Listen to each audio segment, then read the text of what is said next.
জাতীয় দলের পাইপলাইন মজবুত করতে ভিন্ন ভিন্ন ফরম্যাটের জন্য স্পেশালিস্ট ক্রিকেটার বের করতে আদা জল খেয়ে নেমেছে বিসিবির নির্বাচক কমিটি। নয়া নির্বাচক হান্নান সরকার জানিয়েছেন 3 ফরম্যাট চিন্তা করেই ঠিক করা হয় এবারের এইচপি স্কোয়াড। অগাস্টে পাকিস্তানের টেস্ট ম্যাচের আগে বাংলাদেশ এ দলের জার্সিতে পাকিস্তান সফর করতে পারে মিরাজ, মুমিনুল, মুশফিকরা। সাইফুল রূপকের রিপোর্ট। ডিফেন্স করার কথা ছিল, তখন দেখছি মারতে গেছে, আর যখন মারার কথা তখন দেখছি ডিফেন্স করতে গেছে। এই দুঃখ কাটবে কিভাবে?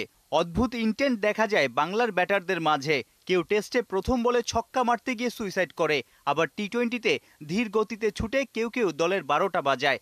কে যে কোন ফরম্যাটের জন্য ফিট, সমাধান পেতেই পাইপলাইনের ক্রিকেটারদের নিয়ে ভিন্ন ছকে আগাচ্ছে নির্বাচক কমিটি। আমি যদি স্পেসিফিক এইচপি নিয়ে বলি, এখানে আমরা কিন্তু আপনি যদি দেখেন প্লেয়ার লিস্ট এবং 25 জনের স্কোয়াডটা, সেখানে দেখবেন ক্যাটাগরি ওয়াইজ কিন্তু প্রতি প্লেয়ারের নাম রয়েছে এবং তারা প্রতিটা প্লেয়ারই কিন্তু তার তার জায়গা থেকে স্পেশালিস্ট। আমরা এই জায়গাটায় ফোকাস করার চেষ্টা করেছি, স্পেশালিস্ট জায়গাগুলো যেন তারা আরও স্ট্রং করতে পারে। বেশ কিছু প্লেয়ার রয়েছে ডিফারেন্ট ফরম্যাটে চিন্তা করার মতো। আমরা কিন্তু সিলেকশন প্যানেল তৈরি করার পরে আমাদের মধ্যে আলোচনা হয়েছে আমরা ডিফারেন্ট ফরম্যাটে প্লেয়ারদেরকে কীভাবে রেডি করতে পারি এবং ডিফারেন্ট ফরম্যাটের জন্য প্লেয়ার এই যুগে আসলে দরকার। আমরা জানি যে 3টা ফরম্যাটে অনেক সময় সব প্লেয়ার কন্টিনিউ করতে পারে না। সো ডিফারেন্ট ফরম্যাটের যে প্ল্যানগুলো সেগুলো এইচপি থেকে যদি আমরা প্রক্রিয়াটা চালু করতে পারি তাহলে লং রানে সেটা আমাদের কাজে লাগবে। এইচপিতে আমি কাউকে আলাদাই ক্যাটাগরি এখনই করব না, বাট তাদের তৈরি করার ক্ষেত্রে সেই প্রোগ্রামগুলো মাথায় রাখবে কোচরা এবং তাদেরকে সেভাবে তৈরি করার প্রসেসটা করবে। বিকজ 2-3 বছর পরে কিন্তু এরাই আশা করছে বাংলাদেশ টিমে রিপ্রেজেন্ট করবে। সো তারা যদি এখনই ওই ডিফারেন্ট ফরম্যাটের জন্য নিজেদেরকে প্রস্তুত করে নেয় তখন রেডি স্টেজে যাবে। টি-20 বিশ্বকাপের বাজনা শেষ, বনেদি ফরম্যাটে ফেরার সময় মুশফিক, মিরাজদের প্রস্তুতি চলছে লাল বলে আলো কাটতে।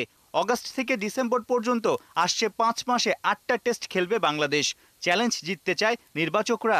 নেক্সট যে টেস্ট খেলবে সেটা হলো পাকিস্তানের বাংলাদেশ টিম খেলবে অগাস্টে। তার আগে এই টিমের একটা পাকিস্তান সফর হওয়ার কথা। টেস্টে যাদেরকে আপনারা বিবেচনা করতে পারেন তাদেরকে আসলে আগে কন্ডিশন বোঝানোর একটা প্ল্যান আছে কিনা? আমাদের টিমটা যখন যাবে 4 দিনের ম্যাচ খেলবে 2টা এবং 3টা ওয়ানডে রয়েছে। পাকিস্তানে যেহেতু আমাদের টেস্ট রয়েছে, তার আগে আমাদের এ টিমের ট্যুর রয়েছে, 4 ডে ম্যাচ এবং ওয়ানডে রয়েছে সেখানে। সো আমরা সাধারণত টেস্টের দিকে প্রায়োরিটি দিলে আমাদের প্লেয়াররা অনেকদিন খেলার বাইরে রয়েছে এবং আমাদের যেহেতু তারা খেলার বাইরে রয়েছে ওইখানে আমরা এ টিমে ওই টেস্ট টিমের কিছু প্লেয়ারদেরকে হয়তো বা পাঠাতে পারি। সামনে তো অনেক টেস্ট ম্যাচ আছে, আমরা টেস্টে আসলে ভরাডুবি বলা যায় যে টেস্ট চ্যাম্পিয়নশিপ দুইবারই আসলে শেষের দিকে চ্যাম্পিয়ন বাংলাদেশ, এই লজ্জার বিষয়। তারপর আসলে এবার যে আপনারা নতুন একটা সিলেকশন প্যানেল বলা যায়, আপনাদের এই টেস্ট টিমের উন্নতির মাঠের রেজাল্ট এগুলো নিয়ে আসলে ডিফারেন্ট কি পরিকল্পনা করছেন বা কোনো কিছু বাস্তবায়ন করতে যাচ্ছেন কিনা? আসলে ডিফারেন্ট না, আসলে টেস্ট ক্রিকেট খেলার জন্য যেটা দরকার, যে মানসিকতা, যে মোটিভেশন, যে প্রিপারেশন দরকার, সেই জায়গাটায় আমরা ফোকাস করার চেষ্টা করছি। আসলে আমাদের এই টেস্ট প্লেয়ারে কিন্তু ম্যাচ জিতেছে, এই টেস্ট প্লেয়ারে হয়তো খারাপ করেছে। সো এই টেস্ট প্লেয়ারদের সেই জায়গাটায় আবার মনোযোগ ফিরিয়ে আনা, সেই সাকসেসটা কীভাবে তারা পেয়েছিল সেই জায়গাটায় মানে ব্যাক করানোর ক্ষেত্রে যে প্রিপারেশনগুলো দরকার আমরা সেই জায়গাটায় চেষ্টা করছি তাদেরকে সাপোর্ট দেওয়ার জন্য, যেটা কোচ এবং ম্যানেজমেন্ট কিন্তু সেটা করছে। আমরা হয়তো প্লেয়ারদের সঙ্গে কিছু কিছু ক্ষেত্রে ইন্ডিভিজুয়াল কথা বলছি বা কমিউনিকেশন করছি। অগাস্ট সেপ্টেম্বরে পাকিস্তান ও ভারতের মাটিতে 2টা করে 4টা টেস্ট খেলবে বাংলাদেশ। অক্টোবরে ডাবল টেস্ট খেলতে বাংলাদেশে আসবে সাউথ আফ্রিকা। বছরের শেষ দিকে ওয়েস্ট ইন্ডিজ সফরেও 2বার লাল বলের খেলায় নামবে টাইগাররা।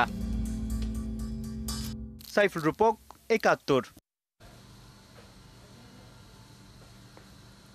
বিশ্বকাপে এক ঘুম কাণ্ডে জেরবার তাসকিন আহমেদ। সমালোচনা চাপিয়ে এখন চলছে এই টাইগারের চরিত্র হনন, তিলকে বানানো হচ্ছে তাল। কিন্তু আদৌ কি সব দোষ তাসকিনের? 10 বছরের সব অর্জন, সব পরিশ্রম সবই কি এক ঘুমে বিলীন হয়ে গেছে? খেলাযোগ জানতে পেরেছে বিশ্বকাপের প্লেয়ার ম্যানেজমেন্টে ব্যাপক খামখেয়ালি করেছেন হেড কোচ হাতুরু সিংয়ে, যার পরিণতিতে ঘটেছে এই ঘটনা। বিস্তারিত পার্থবণিকের রিপোর্টে। হাইওয়েতে আপনি গাড়ি চালাচ্ছেন মনের সুখে গান শুনতে শুনতে,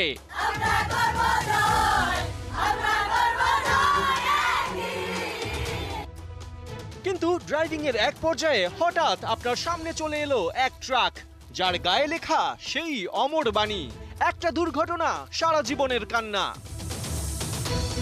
বলুন তো বর্তমান প্রেক্ষাপটে এই অবস্থায় কে আছেন? জি, ঠিকই ধরেছেন, তাসকিন আহমেদ। ঘুমের কারণে ভারত ম্যাচ মিস করে যে দুর্ঘটনা ঘটিয়েছেন তা সারা জীবনের মতো তার নামের সাথে আফসোস হয়ে জুড়ে গেছে।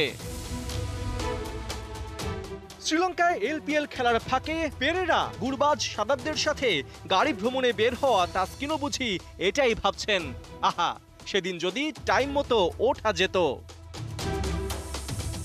অবচেতন মনে তাসকিনের এই ভুল নিয়ে সমালোচনা হতেই পারে, হয়েছেও, কিন্তু তাই বলে 10 বছরের ক্যারিয়ারে তাসকিনের শত ত্যাগ, অর্জন, উদযাপন, ইতিহাস অঙ্কন সবই কি ভুলে যাবে ক্রিকেট পাগল এই জাতি? ঠিক আছে, আমি চেষ্টা করবো। বলার কিছু নাই, আমি ফিট হব, আমি আমার কাজ করে যাব। ছবিটা নিশ্চয়ই মনে আছে, 2019 বিশ্বকাপে দল থেকে বাদ পড়ে এভাবেই কান্নায় ভেঙে পড়েছিলেন তাসকিন।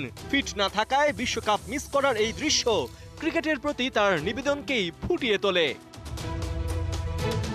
যে বিশ্বকাপ খেলার জন্য তাসকিনের এই আবেগ, সেই তিনি সজ্ঞানে অনৈতিক কাজে বিশ্বকাপের ম্যাচ মিস করবেন, সেটা তো অবিশ্বাস্য। অথচ একটা পত্রিকা সেই কাজটাই করেছে, তাসকিনের চরিত্র হনন করে তাকে হেয় করার প্রয়াস চালিয়েছে। বাংলাদেশের ক্রিকেট ইতিহাসে তাসকিন অদম্য চেষ্টার এক প্রতীক। বারবার ইনজুরিতে পড়েছেন কিন্তু ভাঙেননি। তপ্ত রোদে বালির উপর দৌড়ে সব বাধাকে পেছনে ফেলে বীরের বেশে ফিরেছেন। যে ফিটনেস নিয়ে প্রশ্ন ছিল তাকেই বশে এনেছেন।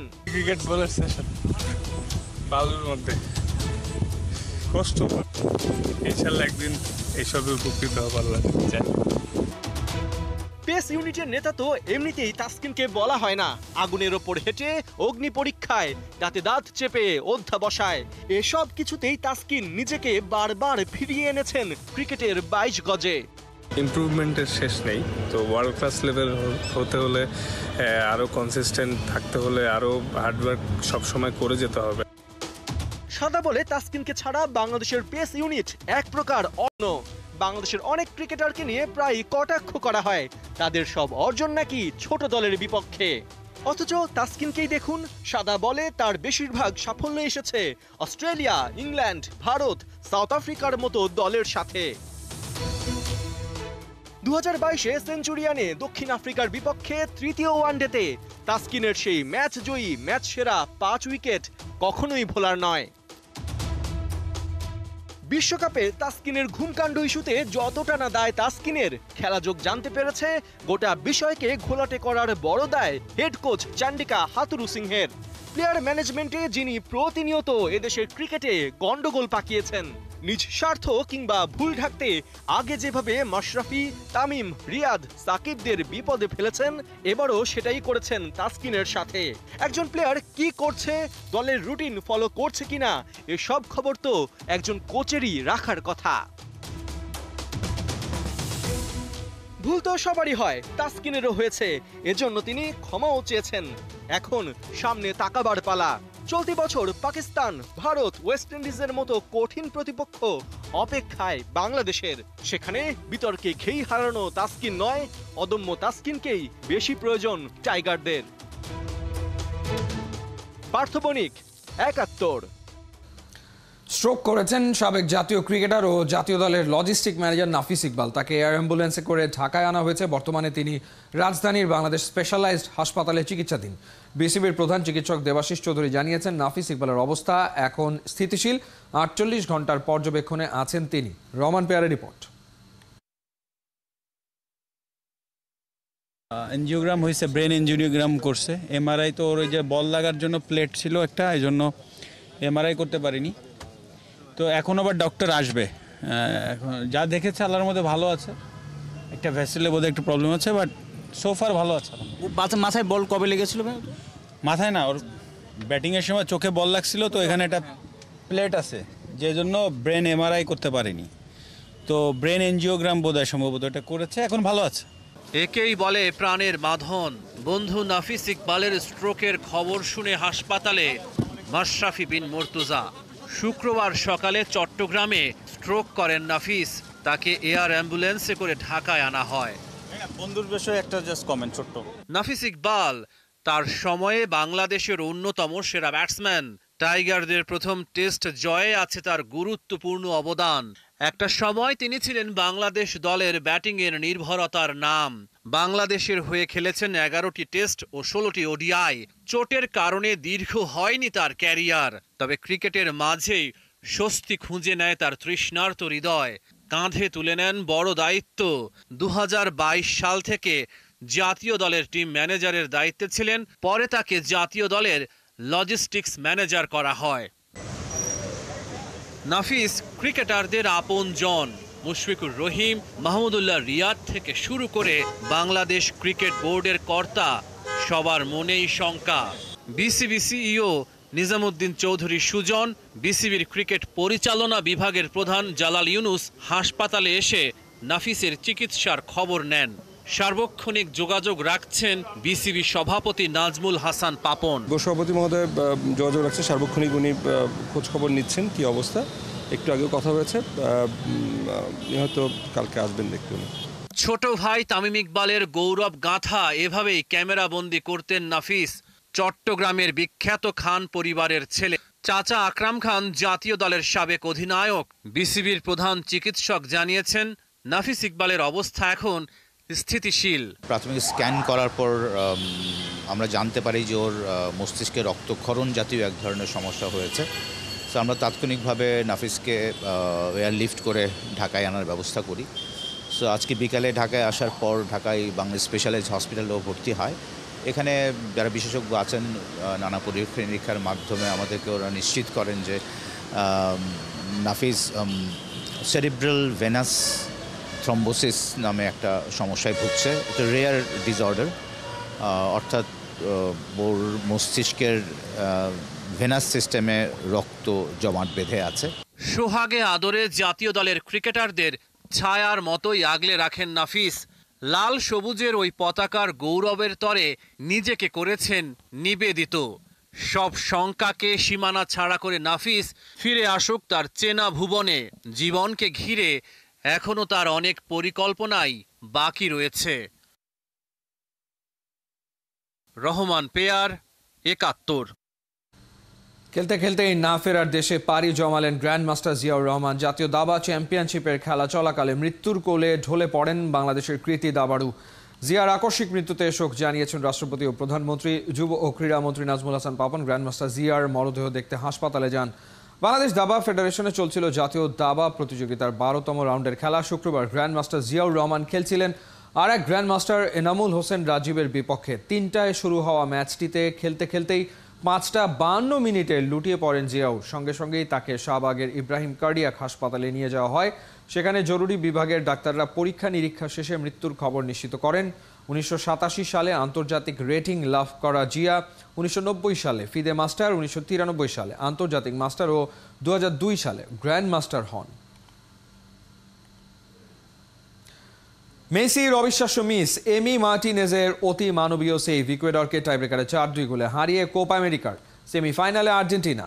লিজেন্দ্রো মার্টিনেজের গোলে লিড নিলেও শেষ মুহূর্তে রদ্রিগেজের গোলে সমতায় শেষ হয় ম্যাচ। বিস্তারিত ম্যাচ রিপোর্টে। আমেরিকান ফুটবল কোচ ভিন্স লম্বার্দি বলেছিলেন, football is not just a game, its way of life. এই যে লিওনেল মেসি যার পায়ে হরদম বিশ্ব রেকর্ড গড়ে, সেই তিনি টাইব্রেকারে শট মিস করলেন। গ্যালারি থেকে ড্রয়িং রুম, বরফ শীতল নিস্তব্ধতা নেমে এলো সবখানে। মেসি মিস করলেন, আজকে তবে হেরে গেলেন। চরম অবিশ্বাসী যে জন, তার মনেও আসবে না এই প্রশ্ন, কারণ এই দলটার নাম আর্জেন্টিনা। তারা নিজের জন্য নয়, খেলেন মেসির জন্য। আরও একবার এমি মার্টিনেজ ফিরিয়ে আনলেন বিশ্বকাপ ফাইনালের টাইব্রেকারের সেই শ্বাসরুদ্ধকর মুহূর্তটা। তার মনে তখন সেই বেদ বাক্য, মেসির জন্য জীবন দিতে পারি। ব্যাস, ইকুয়েডরের পরপর 2টি শট আটকে দিলেন আর্জেন্টিন বাজ পাখি।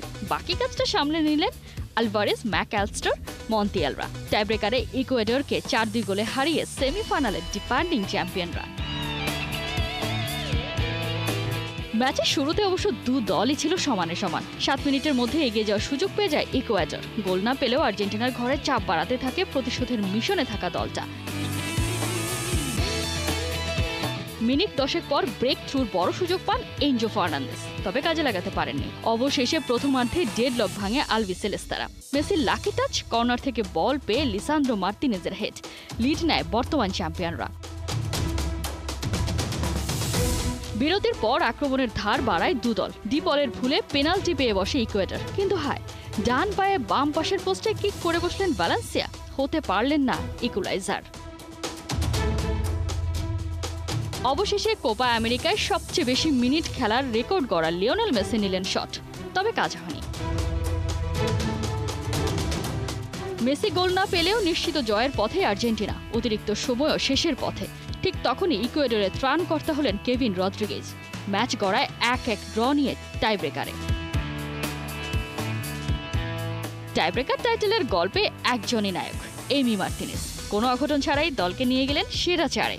আর্জেন্টিনার এই জয় আরও একবার প্রমাণ করে গেল football is a game of inches. Kohinoor কণা, ৭১। এই ছিল এই মুহূর্তের খেলাযোগে সরাসরি সংবাদ অনুষ্ঠান দেখতে থাকুন ৭১-এর ফেসবুক পেজে এবং সাবস্ক্রাইব করুন ৭১-এর ইউটিউব চ্যানেলে। ৭১-এর সাথেই থাকুন।